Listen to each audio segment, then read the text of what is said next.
Hey everyone, I'm Joe. Welcome back. Today we're going to build this pool noodle holder. Say that one 3 times fast. We're going to do that to kind of clean up the pool deck and make it a little bit safer for the kids. Also, this chair that I'm sitting on here, I'll give you a better picture in a second. I built that as well. If you want to see how I built that, here's a link to that video as well. All right, guys, let's jump right into it. All right, welcome back, everybody. We're going to start this one off by breaking down a bunch of rough cut cedar. Now, I had a whole bunch of leftover Spanish cedar, mostly in 5/4 and some 6/4. You can see me cutting up here.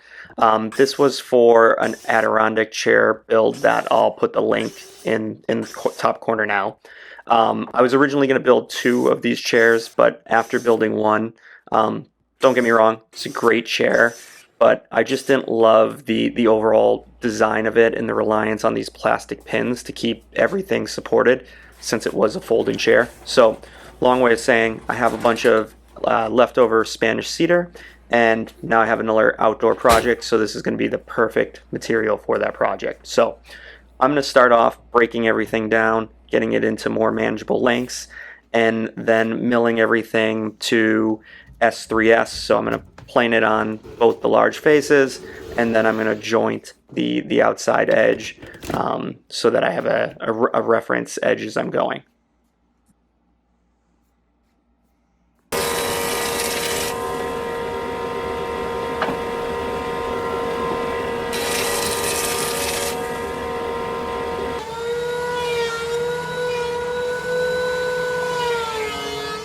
All right, guys, so we got all of our rough stock milled up. Right now it's S3S, so surfaced on 3 sides. So the top and the bottom of the boards are plain, so they're parallel with one another. And then I have one edge that has been jointed so that we have perfect 90 between the outside edges. What I did here was I just kind of roughly got everything to size. So the stand itself is going to be 36 inches tall. So all of these long pieces that I'm going to be cutting the vertical pieces from that are going to act as the legs are currently 37. We have to rip them down so that we're going to have 3 inches on each side. So one piece will be a full 3 inches. And then since these pieces are just a smidge under 1 inch, 3/32 under 1 inch, the second piece will be 3/32 over 2 inches, so that we end up with a perfect 3 inch 3 inch reveal on both sides. Now everything else has been cut to 17 inches. The stand itself is going to be 16 inches square, so some of these pieces are going to be 16 inches. Since the thickness again is about an inch, then others of these will be 14 inches. Same thing though, I'm going to end up I'm going to have all of these horizontal pieces be roughly 3 inches wide. So next thing I'm going to do is I'm going to get my table saw set up. We're going to do all the 3-inch rips first, get all that taken care of. Then we'll come back and then we'll do the 2 3/32 rips to get the legs to the right side. Guys, this is a really quick project.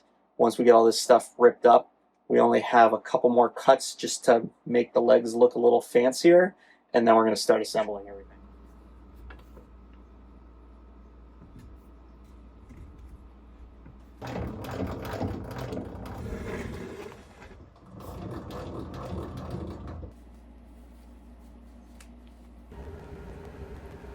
Alright, for ripping on the table saw, this is actually a really easy project. The vast majority of your pieces are going to be 3 inches wide. So you're going to see me go through a couple of stacks of wood here. I'm getting all the horizontal slats to the 3 inches. And then I'm going to go through and I'm going to cut the longer vertical legs down to 3 inches as well. Now, in my case, there's going to be 2 pieces that aren't going to be 3 inches in width. And if you're making the same thing for the legs, you should do the same. So my material is about an inch thick. So for the corresponding piece to each one of the legs, since it's going to be around the corner, I need a 2-inch rip, and so that visually you see 3 inches from both sides. The other thing on mine that did not end up being 3 inches, just because of the way my offcuts ended up working out, and I'll show you this later. The bottom, the floor of the stand, I ended up ripping pieces down to, I believe it was 2 inches. It might have been 1 3/4 inches, just to make use of my offcuts versus having to cut brand new pieces. So this isn't part of the noodle holder itself, but what I did spend a couple minutes to do was to throw together a quick jig so that I could cut all of the horizontal components to the exact same length very quickly. So I don't have a stop block for my miter saw, but not to worry. This only took maybe 30 to 45 seconds to throw together a quick jig so that I could get repeatable cuts for each of these pieces. Also, you'll see here in a second that I was able to use the jig to cut both the 16-inch pieces as well as the 14-inch pieces the way I made it.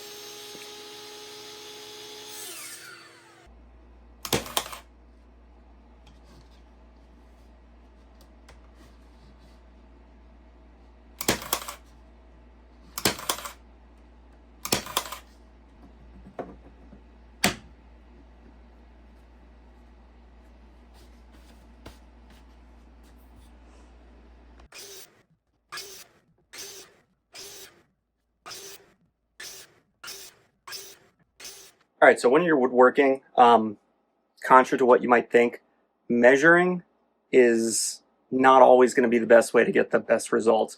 Whenever you can actually use the material that you're using in the project as your reference for your measurement, that's always going to end up with a tighter joint, more accurate cut.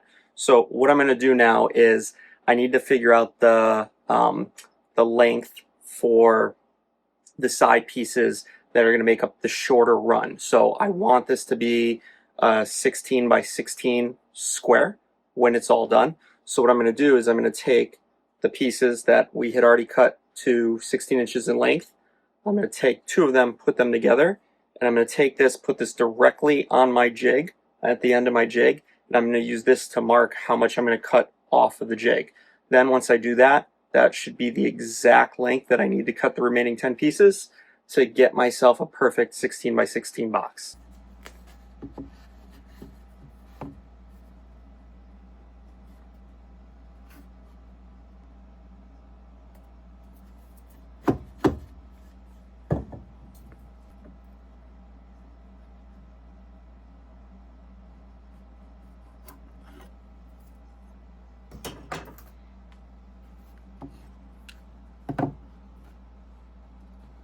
Move this over till we hit the laser. Right there. Now, I know my laser is dead on the left side of this blade. So if I put the laser right on that line, I know I'm going to cut clean through that line. If you don't know where your laser is, don't do it this way. Pull it down and reference the blade directly on the line. Even though I know where my laser is, you'll see me reference the blade directly on the line. It just always makes me feel better to physically see where the blade's going to be landing on the wood. But you can see right there, that's going to land perfectly on that line.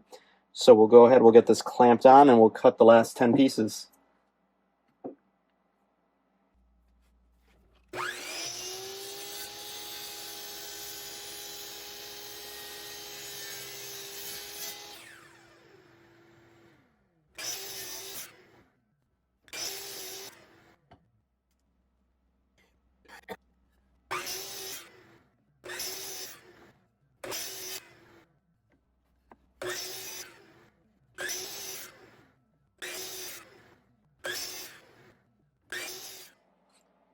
Okay, so I'm going to assemble this really easily using a combination of butt joints and screws, specifically deck screws since this is going to be outside, and then pocket screws where I don't want things to be seen. Now, this is the bottom tray.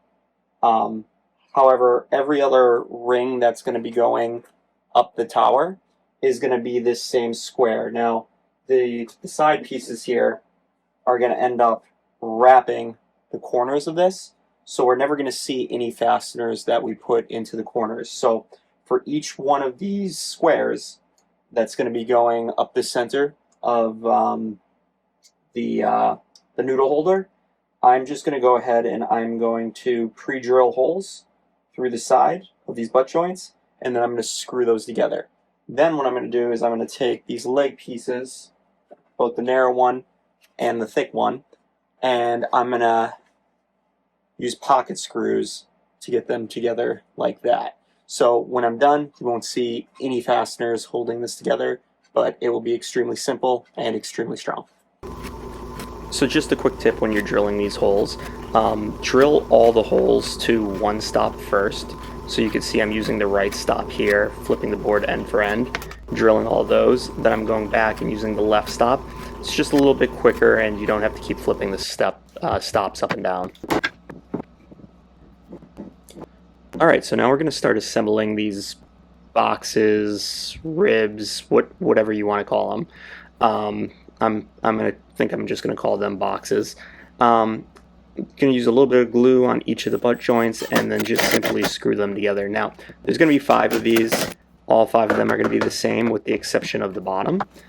So I'm going to show you the bottom one here as I assemble it, just because that one requires kind of the most amount of work. But the remaining 4 will be exactly the same as you see right here, which will just be gluing up the butt joints and then screwing them together. Now, for the bottom, we have to add these 2 smaller cleats that the boards that run across the bottom that are going to create the base are going to attach to. So you can just see I'm gluing those on here, and then I'm going to fire a couple of brad nails through those to hold those on.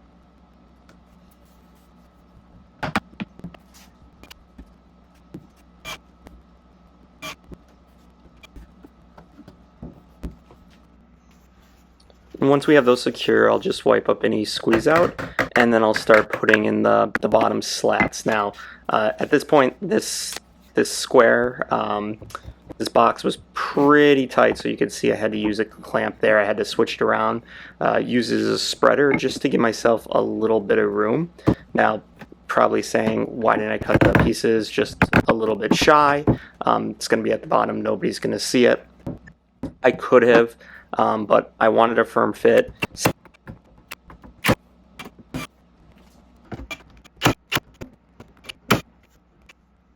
Okay, so we have our 5 ribs that are going to make up the horizontal frame members of the pool noodle holder, completely put together. So 4 of these are exactly the same. The bottom one's just a little bit different because it has the base on it.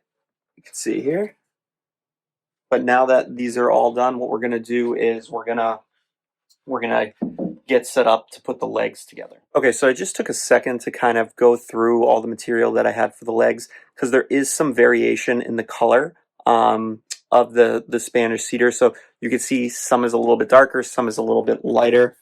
So for example, we got these boards right here, a little bit darker, and then as we go this way, a little bit lighter. So I just wanted to make sure that I didn't have a dark board matched up with a very light board, because that wouldn't have looked that great once everything's put together. So now that I got all these matched up, the next thing I'm going to do is I'm going to measure out where I need to cut on the bottom of these to make a little bit more of a decorative foot. Well, I'm not going to leave these just flat on the bottom. I'm going to end up probably leaving maybe like 1.5 inches, and then cutting a slight angle up here. Maybe we'll go about 3 inches up. We'll just find something that looks good to the eye, and that will be what we go ahead and use.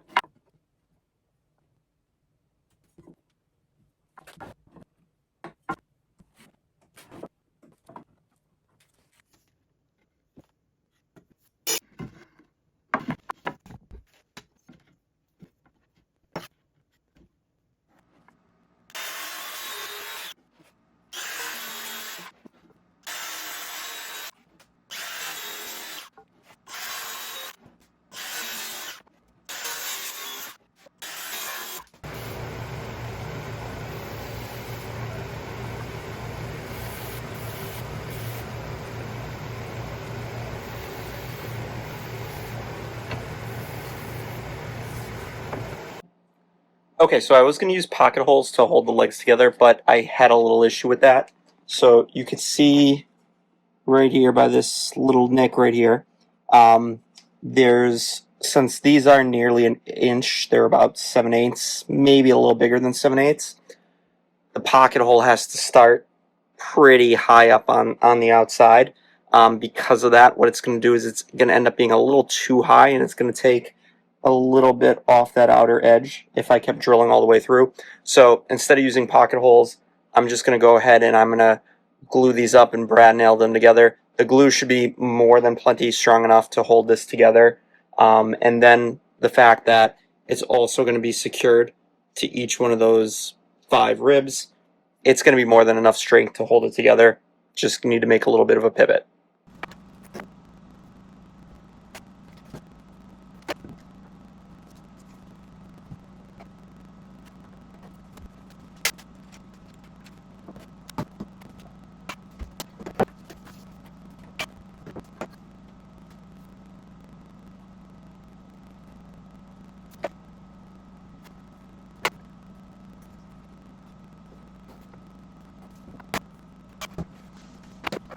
Alright, so we got all our legs glued up, brad nailed together,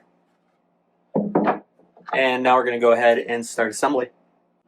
Alright, so to assemble this, I'm actually going to do this upside down, since the top, I think I've called these 6 different things at this point. I'm going to stick with ribs, since the top rib is going to be flush with the top of the leg, and the bottom one's not. The bottom one's going to actually sit right at the end of this curve. It's going to be easier to start upside down, so I could just place the leg directly on my bench like that and nail it on. So we're going to go ahead, get the first one on here, and then we're going to figure out the spacing for the other 4 so that we get everything equal. What we'll end up doing once we have that spacing down, we'll cut a little scrap piece of plywood, and then we'll easily be able to just go right up the leg with the scrap and screw everything in. Okay, so this assembly step was super easy. Doing it upside down like this made it a lot easier because everything lined up perfectly flush, since I know my workbench is flush. So I just went around screwing each of the legs in to these ribs, boxes, whatever we're calling them, I don't even know at this point. Then I went ahead and I slid in the remaining 4 of them, so there was 3 more regular ones, and then the bottom that went at the bottom. And obviously when you're sliding the bottom in, just make sure that you slide it in the right direction. So then from there I went back and I cut these spacers. So these spacers ended up being 4.5 inches. It's actually just slightly less than 4.5 inches. But I cut 2 spacers here, and then I just did one side at a time, and then I flipped the whole assembly over and then secured the other side. So this is the stand almost done. All we're missing at this point is some trim on the top, but you could see how it's assembled here. Now obviously you can see some of the screws on the inside there. Once it's full of noodles, you're not going to see any of those. And since we had to switch up to brad nails for the legs, there are some brad nail holes, but nothing that's too obvious. So the last thing we're doing here is we're just going to put some trim around the top, and you can see my son's there just let me know that it's dinner time right now. But we're going to finish up putting a few more pieces of trim around the top of this, and then we're going to be ready to take this out to the pool. Okay, it's all built. It's just getting dark outside right now, but let's bring it out to the pool and see what it looks like. Alright, so this is my pool deck. As you can see, there's basically no furniture, and it is a bit of a mess because the kids don't put anything away.